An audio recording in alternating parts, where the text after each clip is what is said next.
The rejection ceremony was supposed to break her.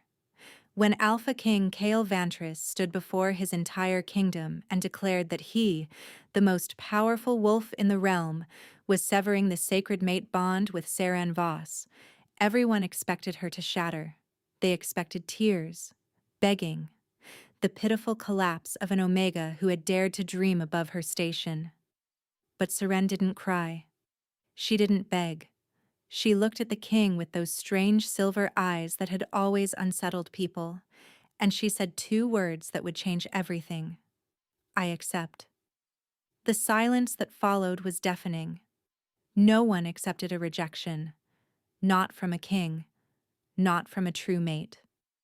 The bond was sacred, irreversible, a gift from the moon goddess herself.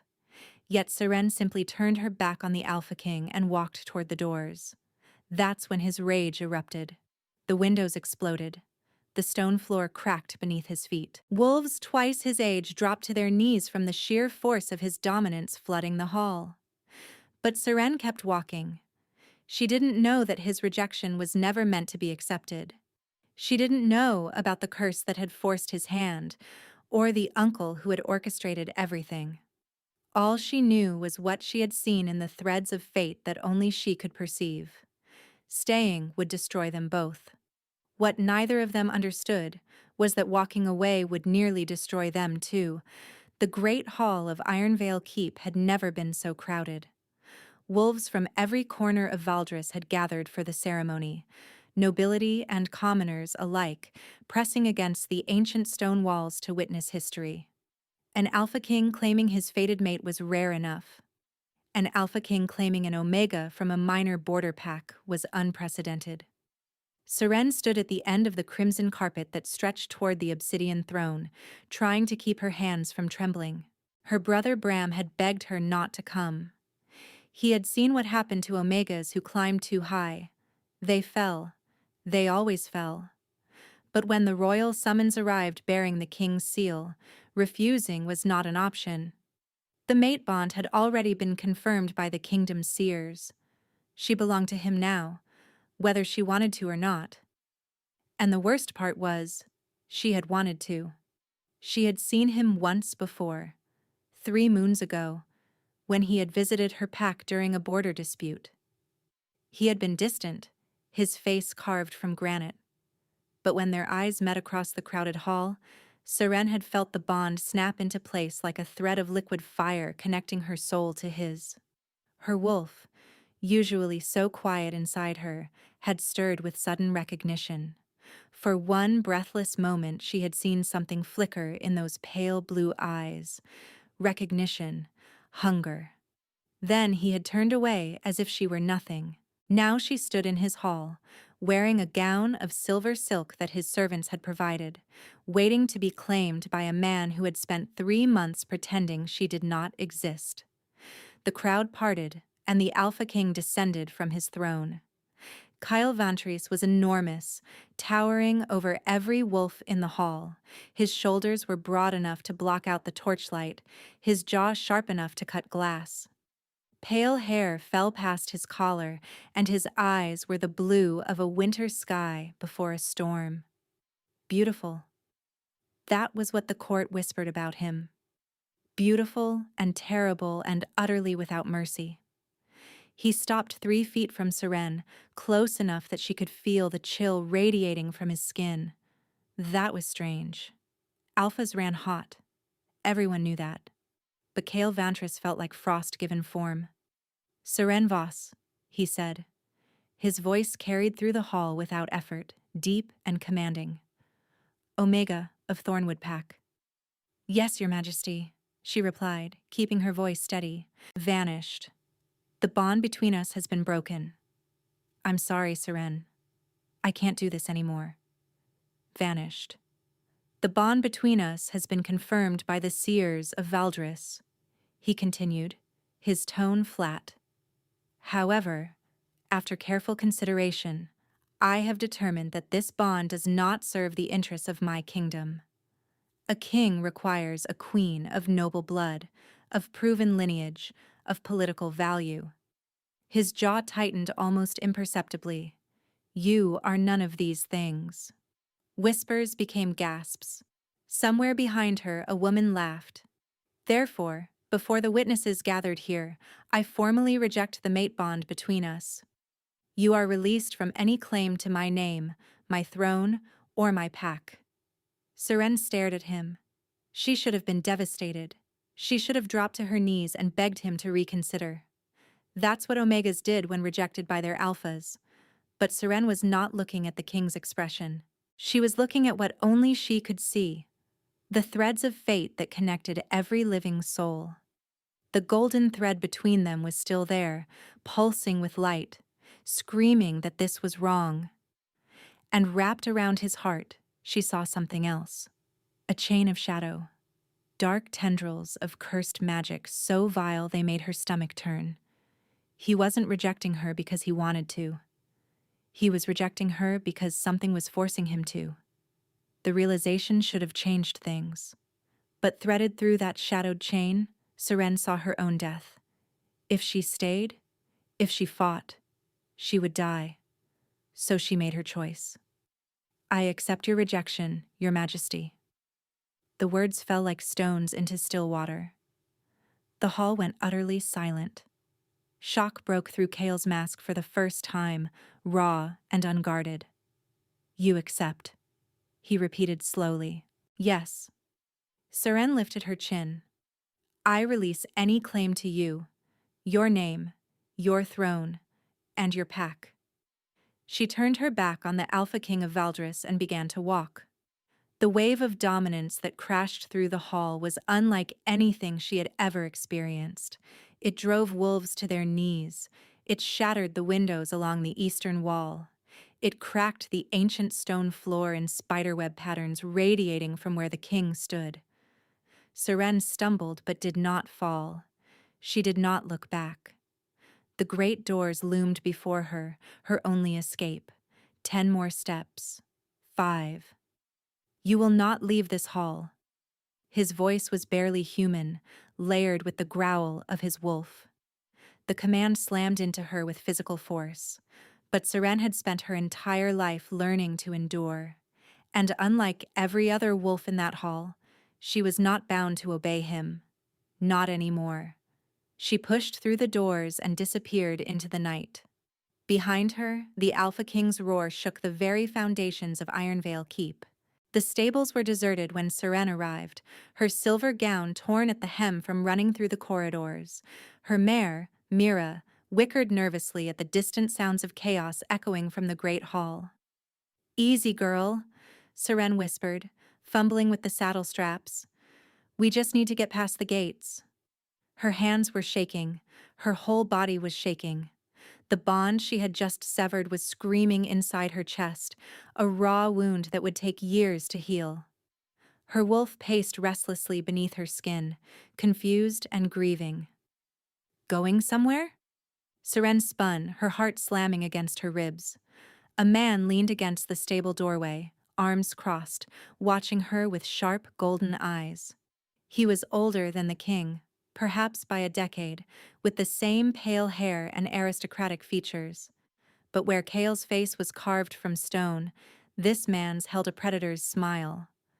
Lord Corvus, Seren breathed, will be regent once my nephew succumbs to his unfortunate condition. Seren's blood ran cold. Condition? Oh, did he not tell you? Corvus stopped beside her mare. The king is dying, little Omega. Has been for years. The curse his father placed upon him is slowly freezing him from the inside out. The shadowed chain around his heart. The unnatural chill radiating from his skin. It all made sense now. Why are you telling me this? Because you intrigue me. Corvus's golden eyes fixed on her face. No one has ever accepted a rejection from a true mate. The bond should have compelled you to fight. Yet you simply walked away. He tilted his head. You've done me a great service tonight, Seren Voss. The king's wolf has been unstable for years. You were his last hope of anchoring it. Now that you've rejected him back, his wolf will tear him apart within the month. The throne will be mine. Horror flooded through her. You planned this. I merely encouraged my nephew to see reason. Corvus shrugged. Now run along, little Omega, before they cage you with the other discarded things. He vanished into the shadows. Seren vaulted onto Mira's back and urged the mare toward the forest path. She had almost reached the tree line when a massive shape crashed through the undergrowth and blocked her path. A wolf, black as midnight, larger than any she had ever seen, with eyes that burned like blue flame. The king. Mira reared in terror. Seren clung to the saddle as the enormous wolf stalked toward her, his growl vibrating through her bones. Your Majesty, she gasped. You rejected me. Let me go. The wolf snarled, and the sound was anguished, furious, and desperate. Then, impossibly, the beast began to shift. Within moments, the Alpha King stood before her, naked and trembling. I cannot, he said hoarsely. My wolf refuses to let you leave. If you go beyond the border, he will hunt you. He will drag you back whether I command it or not. That's not my problem. I know. Kyle's face contorted with agony. And I would do it again to keep you safe. But my wolf does not understand reason. He only understands that his mate is leaving, and he will burn this kingdom to ash before he allows it. Seren stared at him. Then what do you want from me? Stay. Not as my mate, not as my queen, but as a guest under my protection. I will not touch you. I will not claim you. But I cannot let you leave. That sounds like a prison. It's the only compromise I can offer. Seren looked at this powerful, broken man fighting a war inside his own body. Fine, she said. I'll stay. But I have conditions. You will tell me the truth about your curse. All of it. And if I find a way to leave safely, you will let me go. Agreed. On one condition of my own. What? His eyes met hers, and something ancient and desperate lurked in their depths. Do not try to save me, Seren Voss. Whatever you see, whatever you learn, do not sacrifice yourself for a man who is already dead. He turned and walked back toward the castle, leaving her alone in the dark forest with more questions than answers. The chambers they gave her were beautiful. A canopied bed draped in deep blue velvet. Windows overlooking the moonlit gardens. A fireplace crackling steadily. It felt like a gilded cage. 3 days had passed since her confrontation with the king in the forest. 3 days of silence, of isolation, of servants who answered none of her questions. A knock at the door made her turn. Enter, she called. The door opened to reveal a young woman about her own age, with copper hair and freckled cheeks. She carried a tray of food and offered a hesitant smile. Good evening, my lady. I'm Isolde. His Majesty assigned me to attend you. Unlike the other servants, this one met her eyes. Did he choose you specifically? Isolde set the tray down. He asked for someone who wouldn't be afraid of you, my lady. Most of the staff. She hesitated. They say you're a witch. That's why you could resist the king's command. That's why he rages every night. I'm not a witch, Seren said. It wasn't quite a lie. What she was had no name most wolves would recognize. She was halfway through a bowl of stew when another knock came, this one sharp and imperious. The door swung open before anyone could answer. A woman swept into the room, tall and regal, with silver blonde hair coiled atop her head. Her gown was crimson velvet trimmed with gold, and her eyes were the same pale blue as the king's. But where his held frost, hers held fire. So, the woman said, looking Seren up and down. You're the Omega who humiliated my son before the entire kingdom. Seren rose slowly. Dowager Queen Thessaly. At least you know your courtesies. Thessaly's lip curled. Though I had hoped my son would select a wife worthy of standing beside him. With respect, your grace, he rejected me first. And you should have fought. The Dowager Queen stalked closer. Instead, you accepted his rejection like it meant nothing, and now the entire kingdom questions his strength. Seren held her ground. Perhaps the kingdom should question a man who rejects his fated mate to begin with. Thessaly's eyes narrowed. You have a spine, but spines break easily in this court. She leaned closer. I don't know what game you're playing, but know this. I will not allow anyone to destroy my son. Not his uncle, not the curse, and certainly not some moon-touched peasant with ideas above her station. Curse, Seren repeated. So you know about it. Thessaly stiffened. Everyone knows. It's why no princess will have him. Why he's been alone for 10 years while his wolf tears him apart from the inside. Her voice cracked. My mate cursed him with his dying breath because Kale refused to execute me after he discovered my alleged affair. My son is dying to protect me, and there is nothing I can do to save him. Seren felt something shift in her chest. Beneath the venom lay a mother's grief. The king promised to tell me the truth, Seren said quietly. When he does, I may be able to help. Help? The greatest healers have tried. Nothing works. Thessaly straightened. Stay if you must. But don't fill my son's head with false hope. She turned toward the door, then paused. One more thing. Corvus has requested an audience with you tomorrow. I would advise you to decline. That man has been waiting for my son to die since the day the curse took hold. The door closed behind her. Minutes later, Isolde burst back in, face pale. My lady, come quickly, it's the king. He collapsed in the throne room. They're saying the curse has spread to his lungs. Her voice broke. They're saying he won't survive the night. Seren ran. She didn't think about propriety or protocol or the guards who shouted after her. She didn't think about Thessaly's warning or Corvus's golden eyes.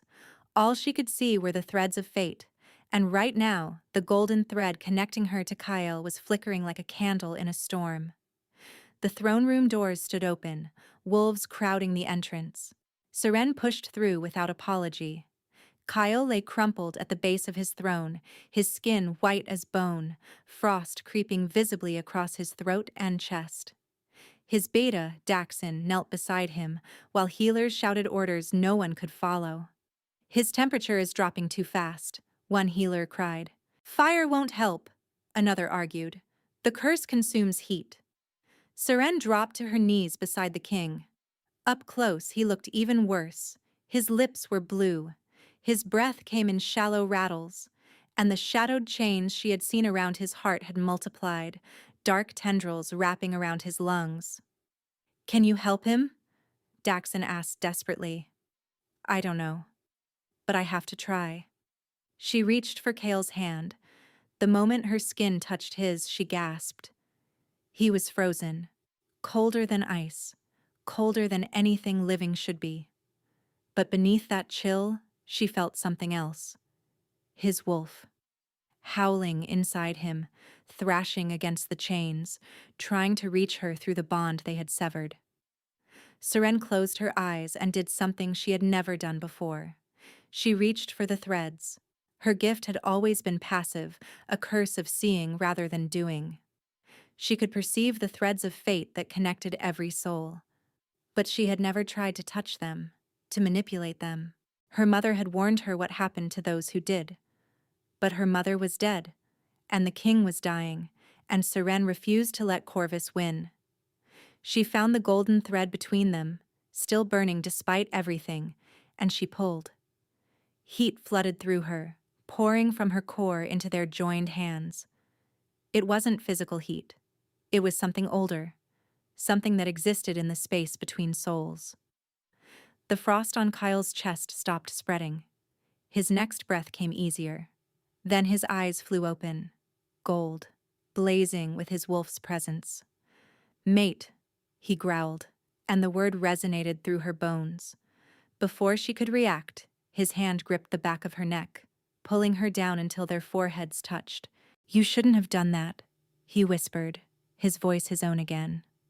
Whatever you just did, it tied us together more deeply. The bond is stronger now. I wasn't going to let you die. I told you not to sacrifice yourself for me. I didn't sacrifice anything. I shared something. Heat. Light. His grip loosened but didn't release. His thumb traced a small circle against her skin. "You're shaking," he murmured. She was. The effort had drained something vital from her. "I'll be fine," she said. "Liar." But there was almost tenderness in the word. After the healers and Daxon withdrew, they sat together against the throne, and he finally told her the truth. "My father discovered that my mother had been secretly communicating with a witch from the Southern Territories. He assumed it meant an affair, though she was only trying to find a cure for my younger sister Lysara, who was born sickly." His voice grew hollow. "Lysara died before the cure could be found. My father blamed my mother, demanded I execute her for treason. When I refused, he used the last of his strength to curse me instead." "The curse responds to emotional connection," Seren said slowly. "The closer someone gets, the faster it spreads." "Yes. When I felt the mate bond lock into place 3 months ago, I knew I had to sever it before it killed us both. But when you accepted the rejection and walked away, something inside me shattered. My wolf went mad." "Your wolf wants me." "My wolf would burn the world to keep you." Kale's voice dropped. "And so would I, if I let myself." Seren reached out and took his hand. "Then we find another way. A way to break the curse without you dying. You shouldn't make promises you can't keep." "I don't." She met his eyes. "I see the threads of fate, Kyle. Every soul, every connection, every possible future. Your death is not the only path forward." Surprise flickered across his features. "You're a seer." "Something like that." "What else did you see when you looked at me?" Seren hesitated. Then, because she had demanded truth from him, she offered truth in return. "I saw that, if I had stayed and fought when you rejected me, I would have died within the month. Corvus has been orchestrating something, manipulating events from the shadows. That's why I walked away." The temperature in the room plummeted. Kale's eyes blazed gold again. "What has he been orchestrating?" he snarled. Seren met his gaze without flinching.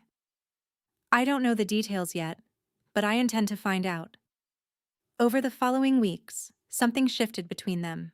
It started small. Kale began summoning her to his study each evening, ostensibly to discuss the investigation into Corvus. They would sit across from each other at his massive oak desk, talking until the candles burned low. But the conversations always wandered. He told her about his childhood, about Lysara, about the mother he had protected at the cost of his own future. She told him about Thornwood, about her brother Bram who worried too much, about the gift she had spent her whole life hiding. "My mother had it too," Seren explained one night. "The sight."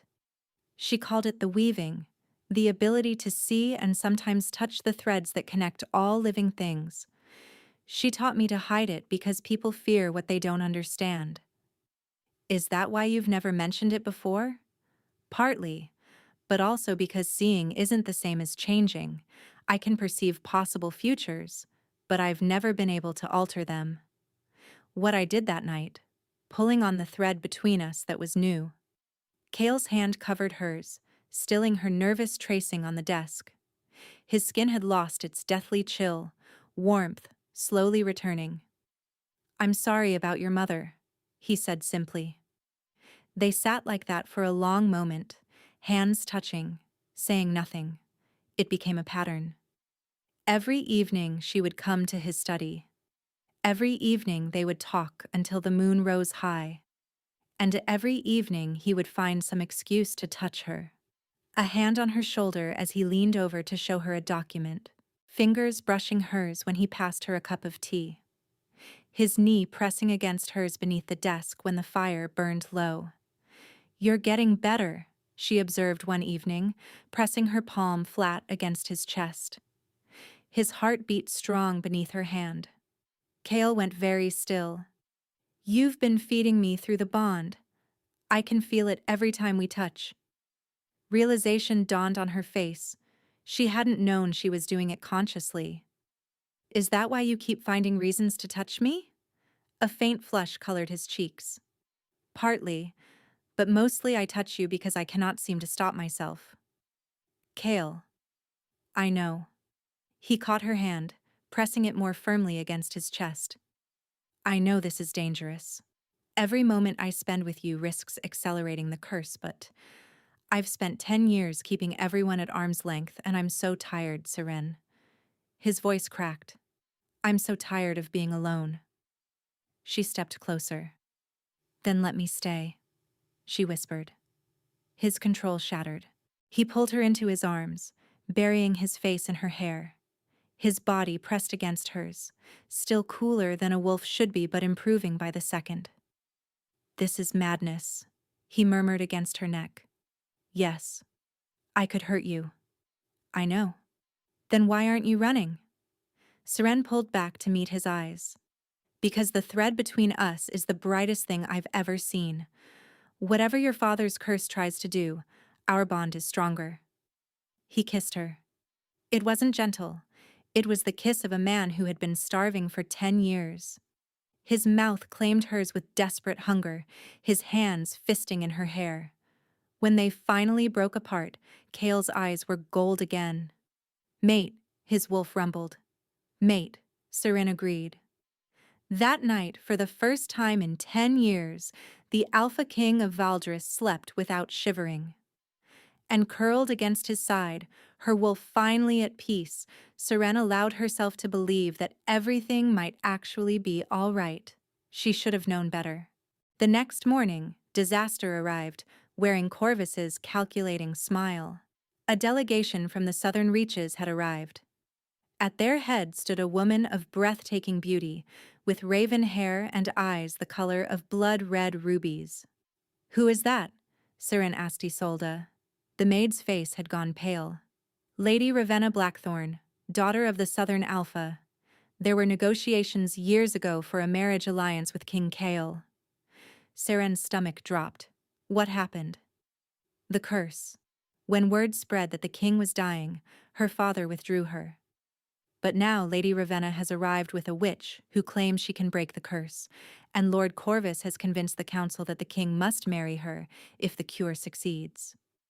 Below, Corvus was welcoming the delegation, and standing beside him, face hidden by a deep hood, was a figure in dark robes. The witch. Seren looked at the threads swirling around the courtyard and felt her blood turn to ice. The witch's threads were corrupted, completely, utterly consumed by darkness, unlike anything she had ever seen. And one of those poisoned threads led directly to Kale. Absolutely not. Kale's voice echoed through the council chamber. He stood at the head of the table, hands braced against its surface, glaring at the assembled nobles. Your Majesty, please consider. I said no. I will not marry Lady Ravenna. I will not submit to treatment from a witch I've never met. Corvus sat at the far end, expression wounded. Nephew, I only want what's best for you. The witch, Morith, has cured similar curses before. And the price just happens to be my marriage to an allied princess who will produce heirs while I remain too weakened to rule? Kale's laugh was bitter. How fortunate. Lady Ravenna sat beside Corvus, ruby eyes hungry. Perhaps the king would prefer to die rather than be cured. Is that a threat, Lady Ravenna? Merely an observation. Ravenna smiled. Rumors suggest the little Omega has been sharing your bed despite the rejection ceremony. What happens between myself and Seren Voss is none of your concern. It's very much my concern if I'm to be your queen. You will never be my queen. Ravenna rose gracefully. The witch Morath has requested an audience. The council has already voted to approve the match, pending a successful cure. You have 1 month to accept, or they will invoke the ancient right of succession and declare you unfit to rule. She swept from the room, Corvus trailing behind. The remaining councillors shifted uncomfortably. You voted for this. Kale's voice was barely controlled. Behind my back? Your Majesty, we had no choice. The eldest councillor said. The curse is killing you. Lady Ravenna brings alliance and a cure.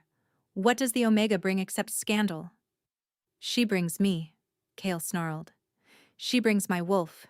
She brings the only light I've felt in 10 years. Threaten her again, and I will tear your throats out myself. He stormed from the chamber. Seren found him in his study, forehead pressed against the window glass. Kale, she said softly. Don't tell me it will be all right. His voice was ragged. The council has spoken. In 1 month, I either marry Ravenna or lose my throne. Then we have 1 month to find the real cure. Seren moved beside him. The witch Morath. Her threads are completely corrupted, consumed by darkness unlike anything I've seen. What does that mean? Nothing good. Morath isn't here to cure you. She's here to ensure you die in a way that looks like you refuse treatment. Kyle was silent for a long moment. If you're right, we have less than a month to expose them. Agreed. He turned to face her, raw vulnerability in his eyes. Whatever happens, I need you to know that these past weeks have been the best of my life. You've given me hope, comfort, a reason to fight. He kissed her, soft and deep. Then fight, she said. And let me fight beside you. That night, everything changed. Seren woke to screaming. Isolde burst through the door, face white. My lady, you have to run. They've arrested the king. What? On what charge? Murder. The witch Morath was found dead in her chambers, throat torn out by wolf's claws. The guards found King Kale standing over her body, covered in blood. The room spun. No, he wouldn't. Lord Corvus has declared himself regent. He's telling everyone you drove the king mad. They're going to execute you both at dawn. Serene's mind raced. The corrupted threads, Morath's tainted soul, Corvus's golden eyes. It's a trap. Morath was already dead when Kale found her. Someone used dark magic to frame him. Then we have to get you out. Footsteps thundered in the corridor. The door exploded inward. Guards poured into the room, Corvus at their head. He looked at Seren with those predator's eyes and smiled. Seren Voss, you're under arrest for conspiracy and treason. I've done nothing. Perhaps not. But by morning, no one will believe that. The guards seized her arms and dragged her from the room. The last thing Seren saw before darkness swallowed her was Corvus's triumphant smile, and wrapped around his heart, visible only to her eyes, the same corrupted threads that had surrounded Morath, pulsing with ancient, terrible power. The dungeons of Ironvale Keep had been carved from the mountain itself. The chill here was absolute, seeping into Seren's bones. But it wasn't the temperature that tormented her. Through the stone walls, she could feel Kale. The bond pulsed with his anguish, his rage, his despair. They had put him somewhere nearby, close enough to sense but too far to reach. Corvus's cruelty was precise. When the cell door finally scraped open, Seren squinted against the torchlight. Dowager Queen Thessaly descended the stairs, her silver blonde hair escaping its coils, her face drawn with exhaustion. You look terrible, she said flatly. Forgive me for not maintaining my appearance while awaiting execution. I've come to understand. Thessaly moved closer. My son didn't kill that witch. He's not a murderer. I know. Then tell me who did. Corvus. He's been using dark magic. The same corruption that surrounded Morath surrounds him. He killed her himself, then arranged for Kale to find the body. Thessaly's expression didn't change. Dark magic requires blood sacrifice. Where would Corvus have obtained such power? Seren thought of the threads she had seen, the pulsing darkness wrapped around Corvus's heart. I don't know. But the magic felt old, ancient, like it had been building for years. Years. Thessaly went very still. When my daughter Lysara died, Corvus was the one who found her body. He said she had simply stopped breathing. But what if... Horror dawned on both their faces. He sacrificed her, Seren whispered. Your daughter. He used her death to fuel dark magic. And my mate blamed me. Thessaly's voice shook. He cursed Kale for protecting me, never knowing the real enemy stood right beside him. The curse on Kale. It's not just from his father's dying breath. Corvus has been feeding it, strengthening it. That's why no healer has ever been able to break it. Then we need to sever the source. Thessaly's eyes burned with renewed purpose. Tell me how. I need to touch Corvus. If I can reach the threads around him, I might trace them back to their origin. Thessaly withdrew a ring of iron keys and unlocked the cell. The execution is set for dawn. Corvus plans to make a spectacle of it. Half the nobility will be gathered.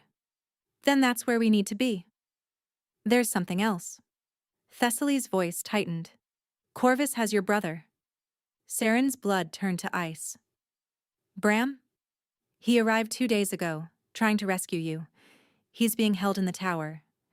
If you try to expose Corvus and fail, your brother dies. Seren closed her eyes. Bram. Her protective, loving brother, who had begged her not to answer the king's summons. Where is Kale? The northern cells. Come. We don't have much time.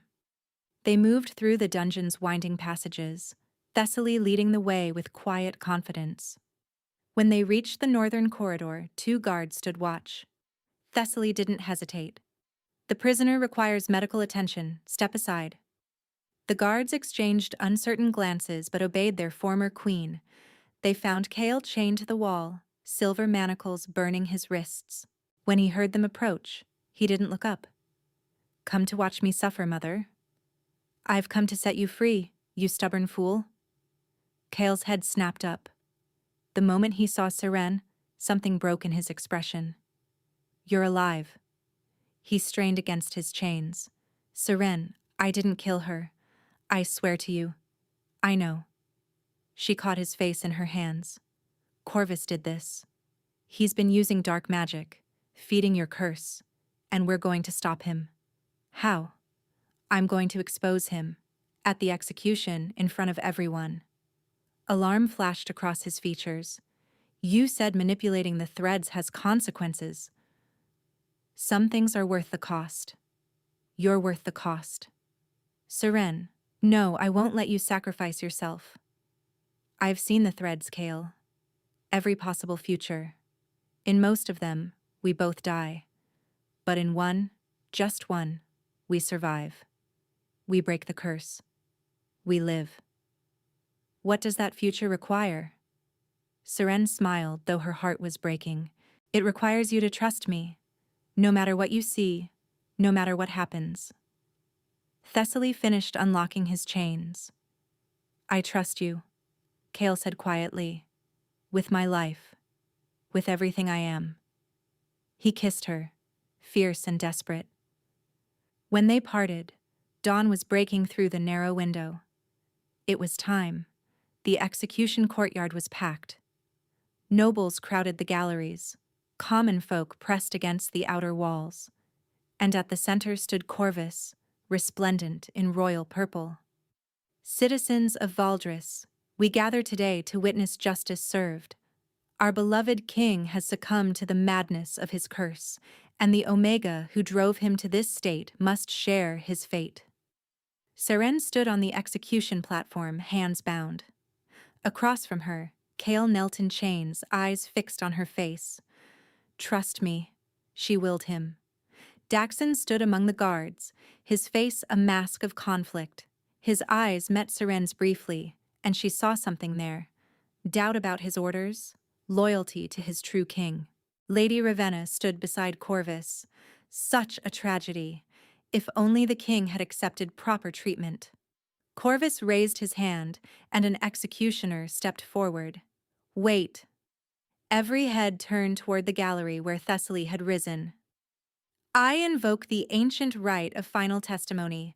Before any execution of royal blood, the accused must be allowed to speak. Corvus's smile tightened. Of course. Speak, nephew. Kale rose slowly. I am innocent. The witch Morith was already dead when I entered her chambers. I was framed by someone who has been working against this crown for years. Someone who murdered my sister when she was just a child and used her death to fuel dark magic. Gasps rippled through the crowd. Grief has addled your mind, Corvus said smoothly. Your sister died of illness. Everyone knows what you told them. Cale's eyes locked onto his uncle. But not everyone can see what I see. He looked at Seren. It was time. She closed her eyes and reached for the weaving. The threads of fate exploded into visibility. Thousands of them. Millions. Connecting every soul in the courtyard. She felt the drain immediately. Felt her own life force beginning to pour out as she pulled the threads into the physical world. But she didn't stop. She found the corrupted threads wrapped around Corvus, seized them, and pulled. The world shifted. Suddenly, everyone could see what Seren saw. The dark corruption pulsing through Corvus's soul. The tendrils connecting him to Cale's curse. The ghostly image of a small girl hovering behind him, her throat marked with sacrificial cuts. No, Corvus stumbled backward. This is impossible. I can see everything you've done, Corvus. Seren's voice echoed strangely. Every lie, every murder, every dark ritual. The ghostly image solidified, and Thessaly let out a broken cry. Lysera, my baby. He killed her when she was 7 years old, Seren said. Used her innocent blood to forge a connection to dark powers. When the old king discovered hints of magic, Corvus redirected the blame to the queen. And when Cale protected his mother, Corvus used the father's curse as a vessel for his own magic. The crowd erupted. Daxon moved first among the guards, turning to face Corvus with his sword drawn, his loyalty finally clear. And Corvus, his world crumbling, did the only thing he could. He attacked. Dark magic exploded from his hands, aimed directly at Seren. She saw it coming, saw the death it carried, and understood this was the moment. She could deflect and survive. Or she could let it hit her, and use the connection to tear Corvus's magic out by the roots. She chose. The darkness slammed into her chest. Pain exploded through every nerve. She heard Cale roar her name, heard chains breaking as his wolf took over. But she didn't fight. She embraced it. She followed it back along the corrupted threads, past Corvus's defenses into the very core of his power. And there, wrapped around his heart like a parasite, she found the source. She grabbed it with both hands and pulled. Corvus screamed. The darkness ripped free from his soul. His body convulsed, aged decades in seconds, collapsed into ash. And as the dark magic died, so did everything it had sustained, including Cale's curse. Seren felt it shatter, felt the chains dissolve, felt the bond between them blaze with golden light. Then the world went dark. She woke in a bed softer than clouds. "You're awake." Seren turned. Kyle sat beside her, face haggard, eyes red-rimmed, but color had returned to his skin. She could feel warmth radiating from him. "How long?" "3 days." He pressed her hand to his lips. 3 days of not knowing if you would ever open your eyes again. "Bram?" "Safe. Everyone's safe. Corvus is dead. Ravenna fled. The council has been restructured. Daxon led the guards who secured the castle." His voice broke. "The healer said you gave up too much of yourself, but the bond saved you.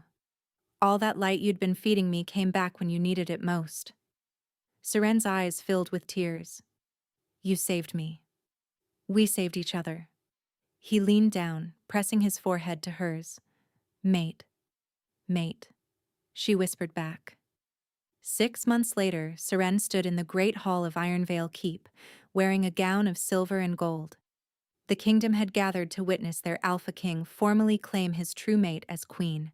Her brother Bram stood in the front row, tears streaming down his face. Dowager Queen Thessaly sat in the gallery, a genuine smile softening her features. Daxon stood at attention near the throne, proud and steadfast. Even Isolde was there, beaming with pride. And at the altar, waiting with love blazing in his pale blue eyes, stood Cale. He was whole now, truly whole. The curse had left no trace. "You came," he murmured as she reached him. "Did you think I wouldn't? I thought you might realize you could do better than a man who once publicly rejected you." Seren laughed. "I accepted that rejection, remember? Which means I get to decide when to reverse it." They exchanged vows, rings, and finally, the claiming. His teeth sinking into her neck as hers found his, marking each other permanently. The bond snapped fully into place, and Seren gasped at the rush of connection. "My queen," Cale breathed. "My king," she replied. Later, standing on the balcony overlooking their kingdom, Seren leaned into her mate's embrace. "What do you see?" Cale asked softly. "When you look at the threads now?" She smiled, watching the golden light that connected them pulse with eternal brilliance. "I see children, 3 of them, with your eyes and my stubbornness. I see a kingdom that prospers. I see your mother finally at peace. And us?" She turned to face him, cupping his cheek. "I see us growing old together. I see a love that strengthens instead of destroys." She kissed him softly. "I see everything we almost lost, and everything we gained by refusing to give up." Cale pulled her close. "I spent 10 years believing I was cursed to die alone. Then you walked into my life, accepted my rejection, and turned everything upside down." "Regrets?"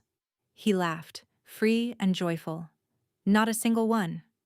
Below them, Valdris stretched toward the horizon, full of wolves who had witnessed their love story unfold against impossible odds.